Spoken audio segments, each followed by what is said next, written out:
नमस्कार. श्री स्वामी समर्थ सर्वांना. संकष्टी चतुर्थी कधी आहे याविषयी आपण आजच्या व्हिडिओमध्ये माहिती घेणार आहोत. व्हिडिओ कुठेही स्किप न करता शेवटपर्यंत नक्की बघा, जेणेकरून की तुम्हाला संपूर्ण माहिती समजेल. येत्या 5 मार्च रविवारी संकष्टी चतुर्थी आलेली आहे.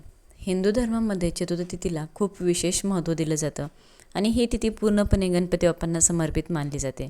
तर प्रत्येक महिन्यामध्ये कृष्ण पक्षातील चतुर्थीला संकष्टी चतुर्थी साजरी केली जाते आणि प्रत्येक महिन्यातील चतुर्थीचं नाव वेगवेगळं असतं.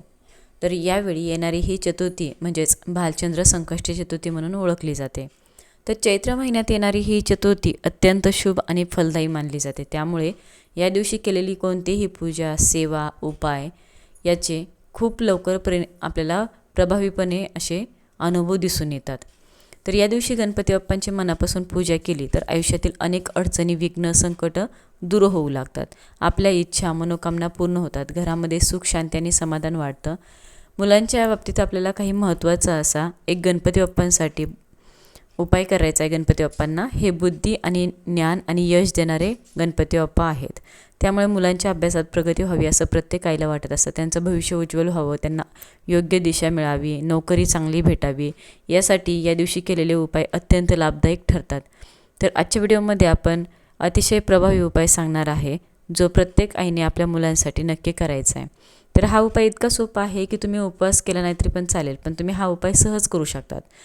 तर बघा, तुम्हाला सकारात्मक असा अनुभव पाहायला नक्कीच मिळेल. हा उपाय केल्यानं तुमच्या मुलांच्या आयुष्यातील अडथळे, विघ्न, अडचणी, संकट दूर होतात. अभ्यासात त्यांचं लक्ष लागतं आणि प्रगती होऊ लागते. प्रत्येक क्षेत्रामध्ये त्यांना यश मिळतं, नोकरी लागते. तुमची मुलं लहान असोत किंवा मोठी असोत, शिक्षण घेत असोत किंवा नोकरी करत असोत, तर हा उपाय सर्वांसाठी करायचा आहे. प्रत्येक मुलाच्या आईनं हा उपाय करायचा आहे. जर तुमची मुलं हॉस्टेलला असतील, बाहेरगावी राहत असतील, तरीसुद्धा हा उपाय तुम्ही नक्कीच करायचा आहे. तर हा उपाय कसा करायचा आहे, कोणत्या वेळेत करायचा आहे, तर त्यासाठी आपल्याला काय घ्यायचं आहे उपाय करण्यासाठी, याची संपूर्ण माहिती आपण बघणार आहोत. तर संकष्ट चतुर्थीचं खरं महत्त्व म्हणजेच आपण बघा, एखाद्या गोष्टीमागचं कारण कळतं तेव्हा आपण ती गोष्ट अधिक श्रद्धेने आणि मनापासून करत असतो. गणपती बाप्पांना आपण विघ्नहर्ता म्हणतो, म्हणजेच आपल्या आयुष्यातील अडथळे दूर करणारे देव म्हणत असतो. तर कोणतंही शुभ कार्य करण्यापूर्वी आपण गणपती बाप्पांची पूजा करतो. त्यांच्या कृपेने आपण निर्विघ्नपणे आपलं काम पार पडू दे म्हणून आपण गणपती बाप्पांची प्रथमतः पूजा करत असतो. गणपती बाप्पा फक्त अडथळे दूर करत नाही, तर ते आपल्याला योग्य बुद्धी, समज आणि निर्णय घेण्याची पण एक क्षमता देत असतात, ताकद देत असतात. म्हणूनच मुलांच्या आयुष्यामध्ये गणपती बाप्पांची कृपा असणं खूप गरजेचं असतं. कारण आजच्या काळामध्ये फक्त मेहनत करून चालत नाही, योग्य दिशेने मेहनत करणंसुद्धा तितकंच महत्त्वाचं असतं आणि देवाची साथ असणंही तेवढंच महत्त्वाचं असतं. तर बघा, मुलं खूप प्रयत्न करतात, अभ्यास करतात, पण त्यांना अपेक्षित यश मिळत नाही. मग यामागे आणखीन काही कारणं पण असू शकतात, जसं की नकारात्मक ऊर्जा किंवा नशिबाचं साथ न मिळणं. काही वेळा तर मुलांचं वागणंच पूर्णपणे बदललेलं असतं का. आधी अभ्यासात हुशार असतात, नंतर अभ्यासापासून दूर जातात, मोबाईल, टी व्ही किंवा इतर कोणत्याही गोष्टीमध्ये गुंतून राहतात. तर बघा, काही मुलं ऐकत नाहीत, चिडचिड करतात. हे सगळं पाहून आईवडिलांचं मन पण खूप दुखावलं जातं. तर काही घरांमध्ये परिस्थिती अशी असते की मुलं मोठी झालेली असतात, शिक्षण पूर्ण झालेलं असतं, पण नोकरी लागत नाही. नोकरीविना ते असे फिरत असतात. प्रयत्न केले तरी योग्य संधी मिळत नाही. काही वेळा मुलांच्या आयुष्यामध्ये सतत अपयश येत राहतं, त्यामुळे त्यांचा आत्मविश्वास काही कमी होत जातो. तर त्याच्यासाठी तुम्हाला त्याचा परिणाम त्यांच्या आयुष्यावर होऊ लागतो. म्हणून अशा वेळी आपल्याला एक उपाय, आध्यात्मिक मार्गाचा आधार घ्यावा लागतो आणि एक उपाय करावा लागतो. पण देवाच्या कृपेने त्या सहज, आपल्या ज्या काही गोष्टी आहेत ना, त्या सहज बदलू शकतात. तर संकष्टी चतुर्थी हा दिवस अशाच समस्यांवरती उपाय करण्यासाठी अत्यंत योग्य मानला जातो. तर या दिवशी गणपती बाप्पांची पूजा करून त्यांना काही आपल्याला एक विशेष अशी वस्तू अर्पण करायची आणि मनापासून प्रार्थना करून आपण आपल्या मुलांच्या आयुष्यातील सकारात्मक बदल घडण्यासाठी, त्यांची प्रगती होण्यासाठी आपल्याला प्रार्थना करायची आहे.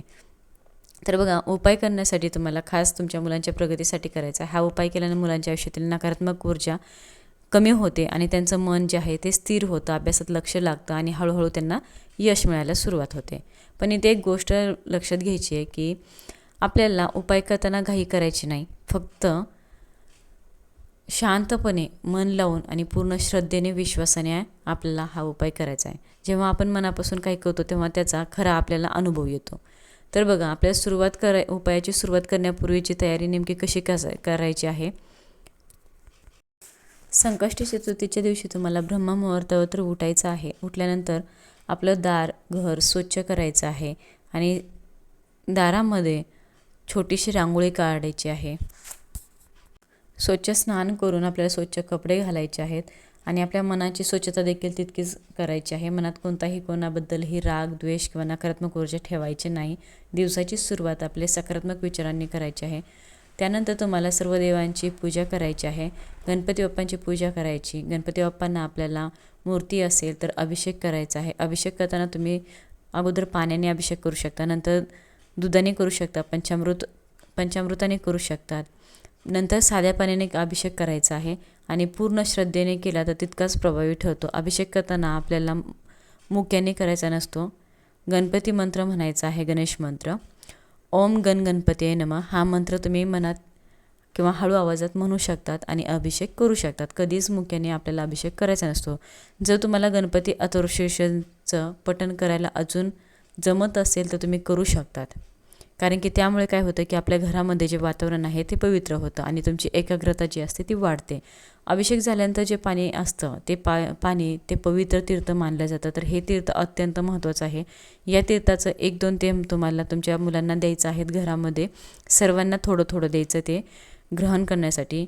अभिषेक फक्त स्वच्छ पाण्याने केला असेल तर 1 ते 2 चमचेसुद्धा तुम्ही मुलांना देऊ शकतात. यामुळे मुलांच्या शरीरामध्ये आणि मनामध्ये एक सकारात्मक ऊर्जा प्रवेश करते. निगेटिव्ह ऊर्जा जी आहे ती नष्ट होत असते.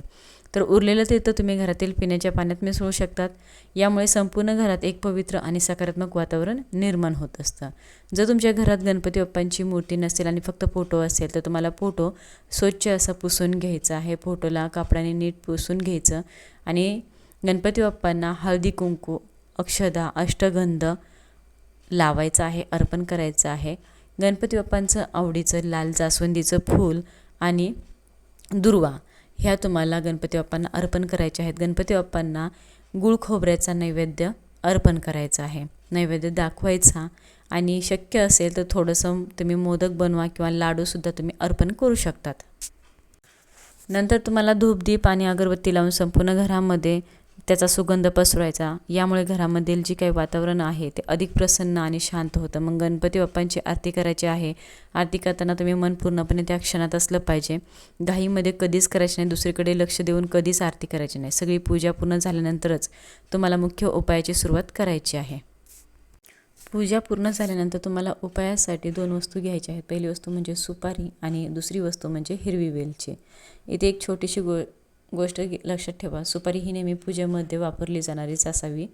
खाण्याची मोठी सुपारी वापरायची नाही. पूजेची सुपारी छोटी लाल भेटते ती घ्यायची आहे. स्वच्छ आणि अखंड असते ती घ्यायची. कुठेही किडलेली नसावी, आधी वापरलेली नसावी. शक्यतो नवीन आणि चांगल्या प्रतीचीच घ्या.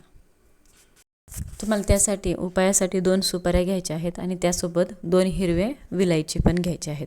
तर या दोन्ही वस्तूंचा उपयोग या उपायामध्ये खूप महत्त्वाचा आहे, कारण या वस्तूमध्ये सकारात्मक ऊर्जा धारण करण्याची एक क्षमता असल्याचं मानलं जातं. तर या वस्तू घेऊन तुम्हाला गणपती बाप्पांसमोर शांतपणे बसायचं. बसण्याआधी एक दिवा लावायचा आहे. शक्यतो तुपाचा दिवा असेल तर उत्तम, नाहीतर तेलाचा दिवासुद्धा लावला तरी चालेल. प्रकाश आणि प्रकाश म्हणजे सकारात्मकता. त्यामुळे उपाय करताना दिवा लावणं अत्यंत आवश्यक आहे. त्यानंतर त्या 2 सुपाऱ्या आणि वेलच्या तुम्हाला तुमच्या उजव्या हातामध्ये घ्यायच्या आहेत. हाताची मूठ हलक्या प्रमाणामध्ये बंद करायची हलक्या हाताने आणि तिथून पुढचा भाग खूप महत्त्वाचा, कारण इथे मंत्रशक्तीचा उपयोग होतो. सर्वप्रथम तुम्हाला गणपती अथर्वशीर्षाचं 1 वेळा पूर्ण पठण करायचं आहे. जर तुम्हाला पूर्ण पाठ नसेल तर शक्य तेवढं मनापासून म्हणायचा प्रयत्न करा. त्यानंतर ओम गण गणपतीये नमः या मंत्राचा 108 वेळा तुम्हाला जप करायचा आहे. जप करताना मन पूर्णपणे गणपती बाप्पांकडे केंद्रित ठेवायचं आहे. पूजेमध्ये लक्ष द्यायचं आहे. इकडे तिकडे कुठेही मन विचलित करायचं नाही. मंत्र जपानंतर तुम्हाला 1 वेळा संकटनाशक स्तोत्राचं पठण करायचं आहे. हे स्तोत्र विशेषतः संकट दूर करण्यासाठी अत्यंत प्रभावी मानलं जातं. त्यामुळे यानंतर तुम्हाला दोन्ही हात जोडून गणपती बाप्पांना मनापासून प्रार्थना करायची आणि तुमच्या मुलाचं नाव घ्यायचं, त्याच्यासाठी प्रार्थना करायची. त्यांच्या आयुष्यातील अडथळे दूर हवेत, मुलांना योग्य ते यश मिळावं यासाठी गणपती बाप्पांना आपल्याला मनापासून प्रार्थना करायची आहे. त्यानंतर तुम्हाला एक लाल कलरचा कपडा घ्यायचा आहे. त्याच्यामध्ये ह्या 2 सुपाऱ्या आणि 2 वेलच्या ठेवायच्या आहेत. त्याची तुम्हाला एक छान अशी पोटली बनवायची आहे आणि ती पोटली तुम्हाला तिथेच गणपती बाप्पांच्या समोर ठेवायची. त्याच्यावरती हळदी कुंकू अक्षता अर्पण करायचे आहेत, फूल अर्पण करायचं, धूपदीप ओवाळायचं आहे आणि दुसऱ्या दिवशी ती पोटली तुम्हाला तुमच्या मुलांच्या जवळ ठेवायची आहे.